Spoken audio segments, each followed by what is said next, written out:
رحم اللہ من قرأ الفاتحہ. بسم اللہ الرحمن الرحیم. الحمد للہ رب العالمین الرحمن الرحیم مالک یوم الدین ایاک نعبد وایاک نستعین اهدنا الصراط المستقیم صراط الذین انعمت علیہم غیر المغضوب علیہم ولا الضالین. لا حول ولا قوة إلا بالله العلي العظيم. أعوذ بالله السميع العليم من الشيطان الرجيم. بسم الله الرحمن الرحيم. الحمد لله الذي لا يبلغ مدحته القائلون ولا يحصي نعماءه العادون ولا يودي حقه المجتهدون الذي ليس لصفته حد محدود ولا نعت موجود ولا أجل ممدود.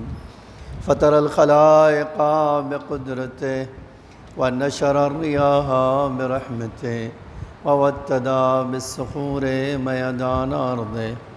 ثم الصلاة والسلام والتحية والإكرام على بشير النذير والسراج المنير حبيب إله العالمين أبي القاسم المصطفى محمد.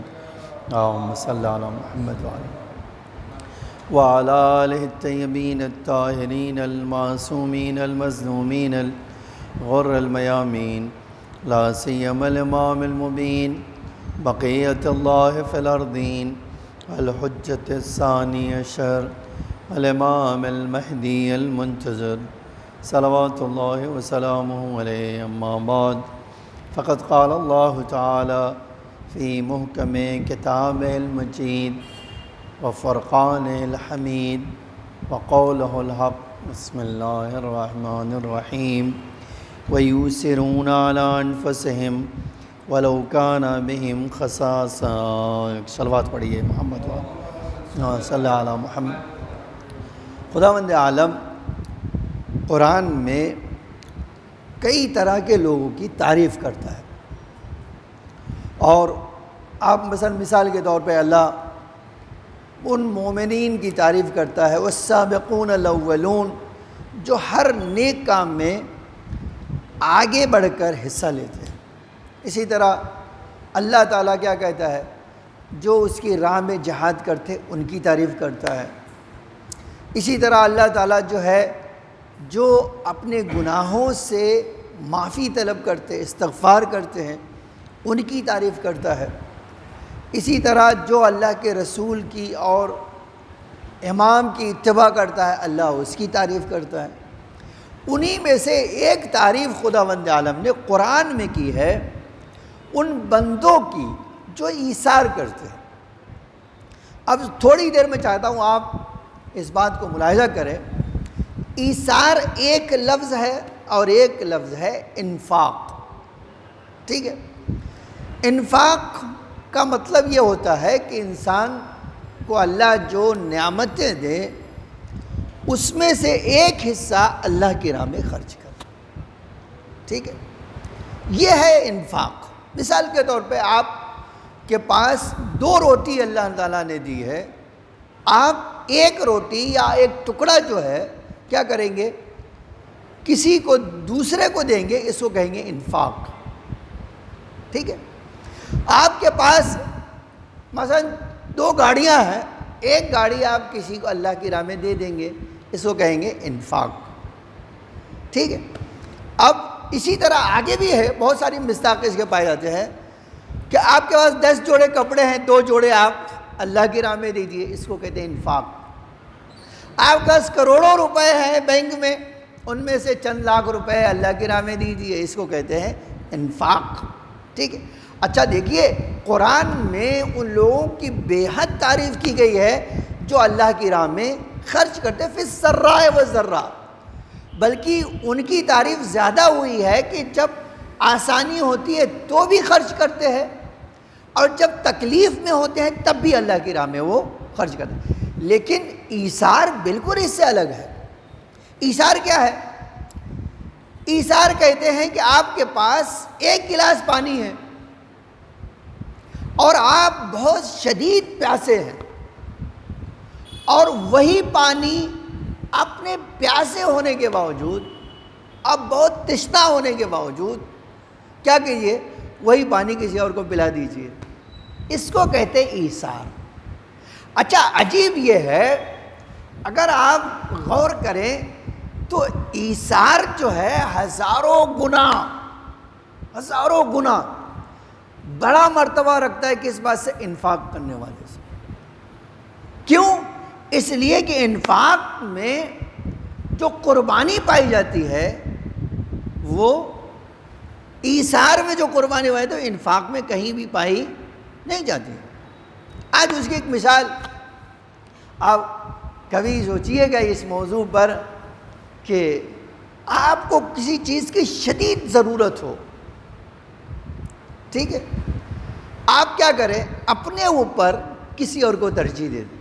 اب ایک حدیث سناتا ہوں، بڑی غضب کی حدیث ہے، ایک صلوات پڑھی ہے محمد وآل محمد صلی اللہ علیہ وسلم. اللہ کے رسول نے ایک عام قانون بتایا ہے، ایک عام قانون بتایا، اس کے ہزاروں مصداق ہو سکتے ہیں. عام قانون کیا بتایا؟ فرمایا اگر تم کسی چیز کی خواہش رکھتے ہو، ٹھیک ہے، آج بہت ساری اس کی مثالیں ہو سکتی ہے. مثال کے طور پر مجھے ایک کپڑے کی خواہش ہے، میں وہ کپڑا خرید بھی سکتا ہوں، ٹھیک ہے، اور میرے پاس اتنا ہی ہے کہ وہ کپڑا ایک ہی خرید سکتا ہوں اپنے لیے، لیکن میں کیا کروں، اپنے نفس کو مار دوں اور وہی کپڑا کسی اور کو لے کے دے دوں. اس کو کہتے ہیں کیا؟ ایثار. ٹھیک ہے. پیغمبر نے جو حدیث میں جو جملہ فرمایا خدا کی قسم اگر تمہیں کسی چیز کی خواہش ہو اور وہ خواہش تم اللہ کے لیے اپنے لیے چھوڑ دو اور وہی خواہش کسی اور کے لیے پوری کر دو، بس یہ کام تمہیں جنت کا حقدار بنا دے گا. آپ دیکھیے ایک کام کے لیے اللہ کے رسول کا اگر ایک کام جس کی اہمیت خدا کی نگاہوں میں اتنی ہے کہ اگر آپ وہ کام ایک کام کریں، اللہ کا رسول کہتا ہے اللہ کو حق ہے کہ آپ کو اسی کام کی بنا پہ جنت میں ڈال دیں. ٹھیک ہے. اب میں نے کہا کہ مثال بہت ساری آپ کے پاس مثال ہمارے پاس موجود ہے، اور جو آیت میں نے آپ کے سامنے پڑھی ہے وہ کیا ہے؟ وہ اہل بیت سے تعلق رکھتی ہے کہ ایک آدمی روزہ رکھتا ہے، دن بھر بھوکا اور پیاسا ہے. اس سے کیا کیا؟ جب افطار کا وقت آیا فقیر نے کہا میں بھوکا ہوں، میں بھی بھوکا ہوں، وہ بھی بھوکا ہے. اور یہاں پر کیا کہہ رہی ہے روایت؟ کہتے ہیں یہ بھی بھوکا ہے اور اس کے پاس یہی روٹی ہے. اب تاریخ نے عجب جملہ لکھا ہے کہ اہل بیت میں جیسے ہی یہ آواز سنی کہ میں فقیر ہوں، ہر ایک نے اپنی روٹی اٹھا کر اس فقیر کو لے دی. اس کو کہتے ہیں ایثار. اللہ کیا قرآن میں کہتا ہے؟ یُؤْثِرُونَ عَلَىٰ أَنفُسِهِمْ. یہ وہ لوگ ہیں جو اپنے اوپر کسی اور کو ترجیح دیتے ہیں. وَلَوْ كَانَ بِهِمْ خَصَاصَةٌ. اگرچہ انہیں خود اس کی ضرورت ہے لیکن انہوں نے کیا کیا ہے؟ اپنے نفس پر کسی اور کو ترجیح دے دیا. اب نتیجے میں کیا ہوا؟ اللہ کہتا ہے کہ یہ وہ لوگ ہیں، دیکھیے یہ آیت اس کے بعد ہے، اور جب ان کو یہ دیکھیں کہیں قرآن میں آپ کو نہیں ملے گا، بلکہ ایک نقطہ کی طرف آپ کو اشارہ کر دوں، یہ پورا واقعہ آپ کے ذہن میں، مجھے خالی ایک جملہ کہنا ہے، پورا واقعہ سورہ دہر میں موجود ہے نا، یہ جو ہے. اب آپ کہیں واقعاً ایسا ہوا کہ فقیر مسکین اور یتیم آئے اور اہل بیت نے اٹھا کر دے دیا. پھر قرآن جو جملہ کہتا ہے وہ کہیں بھی ہوا نہیں ہے، دل کی خواہش کو اللہ نے لفظ میں بدل دیا. اب اس سے کیا پتہ چلتا ہے؟ کہتے ہیں اللہ کو اتنا یہ کام پسند آیا کہ انسان جو سوچ رکھتا تھا اس کو قرآن کی آیت بنا دیا. ایک صلوات پڑھی ہے محمد وآل محمد. اور یہ جو جملہ قرآن کا آیا وہ اسی سلسلے میں ہے. وَنُطْعِمُكُمْ لِوَجْهِ اللَّهِ, ہم تمہیں اللہ کی خوشنودی کے لیے کھلا رہے ہیں. وَلَا نُرِيدُ مِنْكُمْ جَزَاءً وَلَا شُكُورًا, تم سے نہ ہمیں کسی کے بدلے کی امید ہے اور نہ ہی ہم تمہارا شکریہ جاتے ہیں. اِنَّمَا نُطْعِمُكُمْ, ہم نے صرف جو ہے یہ وہ رتبہ ہے جو اللہ کہہ رہا ہے کہ یہ ایسے بنتے ہیں ہمارے کہ جن پر خدا درود پڑتا ہے. اچھا آپ دیکھیے, شاید واقعی اللہ کے رسول کی تعلیمات اور اہل بیت کی تعلیمات تھی, یہ تھی ایک زمانہ تھا, دھیرے ہی دھیرے صحیح اللہ کے رسول نے, اہل بیت نے اپنے چاہنے والوں میں یہ جذبہ اتنا زیادہ جو ہے پیدا کر دیا کہ آج یہ آپ ملاحظہ کر سکتے ہیں. میں نے ایک واقعہ دیکھا, وہ آپ کے سامنے نقل کرتا ہوں. دیکھیے یہ ایثار کی عجیب مثال ہے. ٹھیک ہے, دیکھیے واقعاً بڑی عجیب چیز ہے. جناب عبداللہ, کون؟ جناب زینب کے شوہر, بڑے سخی تھے. ان کی سخاوت آج بھی تاریخ میں درج ہے. وہ یہ واقعہ بہت سارے لوگ پڑھتے ہیں, لیکن مجھے جس اینگل کو پیش کرنا آپ کے سامنے, وہ کہتے ہیں کہ میں کسی جگہ سے گزر رہا تھا, دیکھا یہ ایک حبشی غلام ہے, حبشی غلام. اس کے مالک نے, جو اس کا روزانہ کا کھانا ہوتا ہے, آج بھی ہمارے ورکر کو کھانا ملتا ہے, تو کھانا جو ملتا ہے مالک کی طرف سے مل گیا. تو وہ جو ٹفن اس کی مالک کی طرف سے آئی, وہ کھانا کھول کر بیٹھا ہی تھا, اتنے میں کتا آ گیا. اب وہ جانور اس کو دیکھتا ہے اور اس کی روٹی کو دیکھتا ہے اور زبان نکالتا ہے. اس نے کیا کیا, غلام نے اپنا کھانا جو روٹی تھی نکالا اور اس کے سامنے ڈال دیا. تو ایک ٹکڑا ڈالا تو اس نے کھا لیا, دوسرا ٹکڑا ڈالا تو کھا لیا, اور دھیرے دھیرے اس کا پورا کھانا اس نے کھا لیا. اور پھر بھی اس کی طرف دیکھ رہا ہے, اس کی طرف آنکھ اٹھا کے دیکھ رہا ہے. اب اس نے یہ جب منظر دیکھا کہ سارا کھانا کھانے کے باوجود وہ جانور اسی کو تک رہا ہے, تو اس نے کہا بھائی میرے پاس اب تیرے کھلانے کے لیے کچھ نہیں, میں تو بھوکا خود ہوں. یہ منظر جناب عبداللہ نے دیکھا تو اس غلام کے پاس گئے اور پوچھا کہ بھائی تم نے اپنا کھانا تو کھلا دیا, اب کیا کھاؤ گے تم؟ اس نے کہا نہیں کچھ نہیں کھاؤں گا, اب میں بھوکا رہوں گا, آج میں نے اپنا کھانا اس کو کھلا دیا, اب مجھے کل مالک جو دے گا کھانا وہی کھاؤں گا اور کل تک بھوکا رہوں گا. جناب عبداللہ نے پوچھا کہ یہ غلام کس کا ہے اور یہ کس کی باغ میں ہے, اور تو بتایا کہ بھائی یہ فلاں کا غلام ہے اور یہ فلاں کی باغ ہے. تو جناب عبداللہ گئے اس کے مالک کے پاس کہ یہ غلام بیچو گے؟ تو کہا ہاں کتنے میں؟ 10,000 میں بیچیں گے. کہا یہ باغ کتنے میں بیچو گے؟ تو کہا 5,000 میں بیچیں گے. کہ ٹھیک ہے یہ 15,000 لو اور مجھے یہ غلام بھی دے دو اور باغ بھی دے دو. خرید لیا انہوں نے. اب غلام سے پوچھا کہ بھائی یہ کون سی حرکت ہے, یہ کیا کیا تم نے کہ اپنا کھانا اس کو کھلا دیا؟ تو اس نے کہا مجھے اس جانور سے شرم آئی کہ اگر ہم اور یہ دونوں اللہ کی بارگاہ میں پہنچے اور اللہ کے سامنے, اس نے کہا اے اللہ یہ جانور نے اگر کہتے اے اللہ یہ انسان تھا, میں بھی بھوکا تھا یہ بھی بھوکا تھا, خود کھا لیا میری طرف توجہ نہیں کیا, تو میں اللہ کو کیا جواب دوں؟ جناب عبداللہ نے سنا تو کہا تو غلام ہو کے یہ کر رہا ہے, تو اگر ہمارے پاس ہے تو ہم تجھے اور یہ پوری باغ کو خرید کر اللہ کی راہ میں کیوں نہ آزاد کر دیں. یہ ہے ایثار. اور سب سے بڑا ایثار کیا جانتے ہیں آپ؟ مال دے دینا ایثار ہے, نو ڈاؤٹ, ٹھیک ہے, کھانا دے دینا ایثار ہے, کپڑے دے دینا ایثار ہے, ٹھیک ہے, اپنی خواہش کسی کو دے دینا وہ ایثار ہے. لیکن سب سے بڑا ایثار یہ ہے جو انسان کو سب سے زیادہ عزیز ہے, وہ کیا ہے؟ اولاد. آپ کبھی سوچتے ہیں اولاد اگر اللہ کی راہ میں دے دی جائے اس سے بڑا ایثار ہو سکتا ہے؟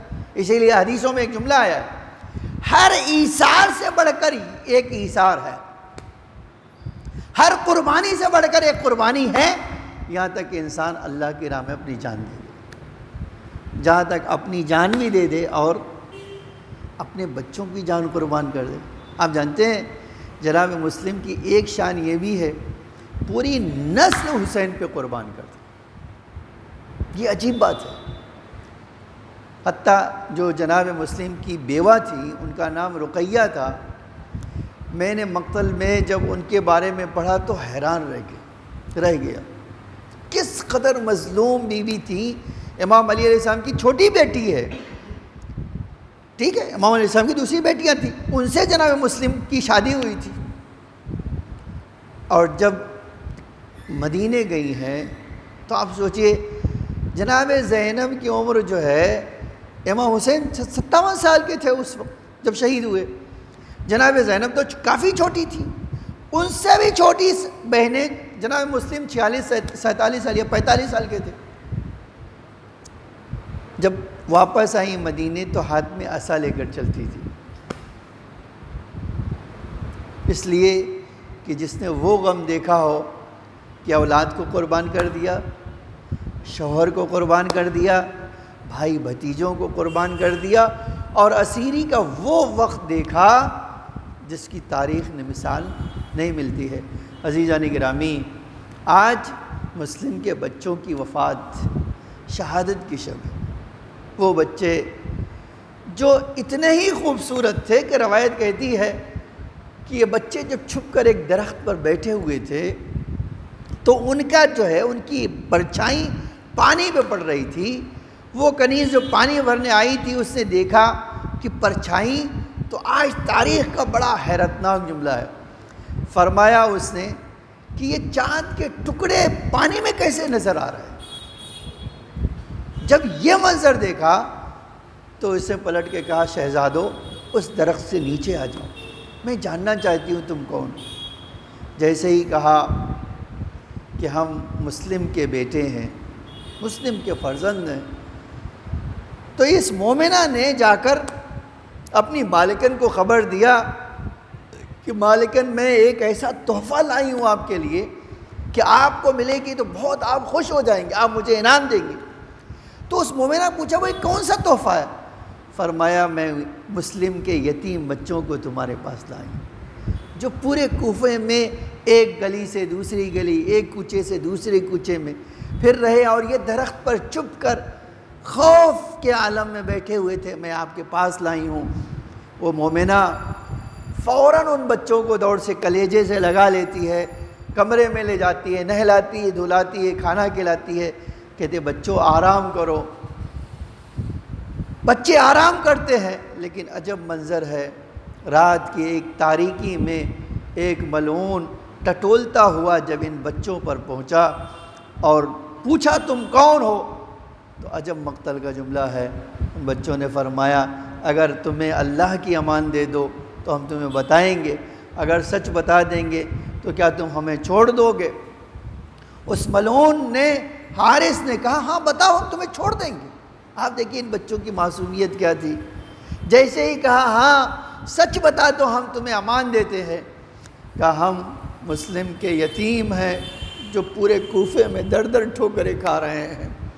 ارباب اعضاء، اس نے جناب مسلم کے ہاتھ، بچوں کے ہاتھ پیر کو باندھا ایک ستون میں اور صبح تک انتظار کرنے لگا۔ صبح ہوئی، حارث ملعون ان بچوں کو لے کر کشا کشا دریا کے پاس لے گیا، دریا کے پاس لے گیا تو آج ان کے خالی وہ جملے کوئی انسان پڑھ لے یا مقتل میں دیکھ لے تو اس سے برداشت نہیں ہوتا۔ ہائے کیسے مسلم کی بیوہ نے برداشت کیا ہوگا۔ ارباب اعضاء، جب وہ بچوں کو لے کر دریا فرات کے کنارے پہنچا، تب پہنچنے کے بعد اس نے حکم دیا اپنے غلام کو کہ اس بچے کو قتل کر دو۔ جب وہ بچوں کو لے کے جا رہا تھا، مقتل نے عجب جملہ لکھا ہے، ان بچوں نے گڑ گڑا کر کہا اے حارث، تو ہمیں مارنا چاہتا ہے، ہمیں قتل کرنا چاہتا ہے تو ہمیں قتل کر کے تجھے کیا ملے گا؟ تو اگر ہم پر رحم کر دے، اگر تو ہم پر رحم کر دے اور ہمیں اسی کے حوالے کر دے تو بھی ہم تیرے شکر گزار ہوں گے۔ لیکن ارباب ازا تاریخ نے لکھا ہے اس نے اپنے غلام کے حوالے کیا۔ غلام جب ان بچوں کو لے کے آگے بڑھا تو ان کی معصومیت نے ایک بار جوش مارا، پلٹ کے فرمایا اے شیخ تو ہمارے نانا کے غلام کی طرح ملتا جلتا ہے، تو ہمارے نانا کے غلام بلال کے جیسا ہے، ان کی شکل و صورت ملتی ہے، کیا تو ہمیں مار کر اپنا ہاتھ خون سے رنگین کرے گا؟ جیسے ہی یہ سنا اس نے سنا تڑپ گیا، اس سے کہا نہیں میں ہرگز بچوں تمہارے خون سے اپنا ہاتھ رنگین نہیں کروں گا۔ اس نے تلوار پھینکا اور دریا کے اس طرف چلا گیا۔ اب اس حارث ملعون نے ایک مرتبہ اپنے بیٹے کو بلایا، بیٹا تو جا ان کو اپنے ہاتھوں سے ان کا سر قلم کر دے۔ ارباب ازا یہ بچوں کو لے کر آگے بڑھا۔ جیسے ہی بچوں نے یہ دیکھا اس جوان کی طرف مخاطب ہو کے فرمایا تم ہمارے نانا کا کلمہ پڑھتے ہو، ہم علی مرتضیٰ کے نواسے ہیں، علی مرتضیٰ کے نواسے ہیں، کیا تم ہمیں مار کر اپنا ہاتھ خون سے رنگین کرنا چاہتے ہو؟ یہ سننا تھا۔ اس جوان نے تلوار پھینکی اور دریا کے اس طرف چلا گیا، کہا نہیں میں یہ ہرگز یہ جرم نہیں کر سکتا ہوں۔ ارباب ازا ایک وقت ایسا بھی آیا اس ملعون نے کہا اچھا اگر تم نہیں قتل کرو گے تو میں قتل کروں گا۔ یہ کہہ کے آگے بڑھا، تلوار اٹھائی، لیکن ہائے رے تلوار اٹھنے سے پہلے ایک بار ان بچوں نے تڑپنا شروع کیا، ایک بار ان بچوں نے فریاد کرنا شروع کیا، کہا شیخ اگر ہمیں مارنا ہی چاہتے ہو تو ہمیں لے جا کر بیچ دو، ہمیں بیچ دو گے تمہیں کچھ مل جائے گا۔ کہا نہیں ہم تمہیں بیچیں گے نہیں، ہم تمہیں قتل کریں گے۔ کہا اچھا اگر یہ بھی نہیں کرنا چاہتے ہو تو مجھے ابن زیاد کے پاس لے چلو، شاید ہم پر رحم کھا جائے۔ لیکن ارباب ازا اس شقی کا دل نہ پگھلا، ایک مرتبہ تلوار چلانا چاہتا ہے، بچوں نے ہاتھ جوڑ دیا، کہا اچھا ہمیں 2 رکعت نماز پڑھنے کی اجازت دے دو۔ لو ارباب ازا ایک دونوں بچے نماز پڑھنے کے لیے تیار ہوئے، اللہ اکبر کہا، ایک رکعت پوری ہوئی تھی کہ ایک بار تلوار چلی، ارے چھوٹا بھائی شہید ہو گیا، دوسرا بھائی تڑپنے لگا، دوسرے بھائی پہ بھی تلوار چلی۔ ارباب ازا مجھے نہیں پتا، بس 2 جملے کہہ کے مجلس ختم کرنا چاہتا ہوں۔ یا اللہ کے رسول تمہیں فریاد ہے، آؤ دیکھو اولاد علی کے اوپر کیا ہو رہا ہے۔ ہاں تاریخ نے البتہ ہی یہ لکھا جب یہ اسیروں کا قافلہ کوفے میں آیا اور جناب مسلم کے سر کے اوپر اس بیوہ کی نظر پڑی، آواز دیا اے مسلم میں نے 2 چھوٹے چھوٹے بچے تمہارے حوالے کیے تھے، وہ میرے بچے کیا ہوئے؟ شاید مسلم نے آواز دیا ہو اے مومنہ، ارے جس طرح میں نے اپنی قربانی اپنے آقا کے لیے پیش کر دی اسی طرح میرے بچے بھی دین اسلام پر قربان ہو گئے۔ الا لعنت اللہ علی القوم الظالمین، سیعلم الذین ظلموا ای منقلب ینقلبون۔ الہی بحق زہرا و ابیہا و بعلہا و بنیہا و سر المستودع فیہا بعدد ما حاط بہ علمک، اے اللہ ہم سب کو اہل بیت کے غم میں معجور فرما، ہماری عزاداری کو قبول فرما، ہمارے مولا ہمارے آقا کی خدمت میں ہمارا پرسہ پیش فرما، ہمارے آقا کے ظہور میں تعجیل فرما، زمین کو آقا کے ظہور کے لیے آمادہ فرما۔ اے اللہ اس مصیبت سے تمام مومنین کی حفاظت فرما، جو بیمار ہیں انہیں شفاء عاجل و کامل عطا فرما، جو اس دنیا سے گزر چکے ہیں ان کی مغفرت فرما، انہیں جوار ائمہ میں جگہ عطا فرما۔ اے میرے معبود تجھے محمد اور آل محمد کا واسطہ ہمارے قلیل سے عمل کو قبول فرما، ہمارے ڈھیر سارے گناہوں کو معاف فرما، ہماری اموات پر اپنی رحمت و مغفرت نازل فرما، ہمیں نور آل محمد سے مزین فرما، ہمیں محبت اہل بیت اور آخرت میں شفاعت اہل بیت نصیب فرما۔ مومنین جہاں بھی ان کی جان و مال عزت آبرو کی حفاظت فرما۔ اسلام کے پرچم کو سر بلند فرما، کفر و نفاق کے پرچم کو سرنگوں فرما۔ اے اللہ تجھے محمد اور آل محمد کا واسطہ ہمیں ہمارے امام کے ناصرین میں قرار فرما۔ ربنا تقبل منا انک انت السمیع العلیم۔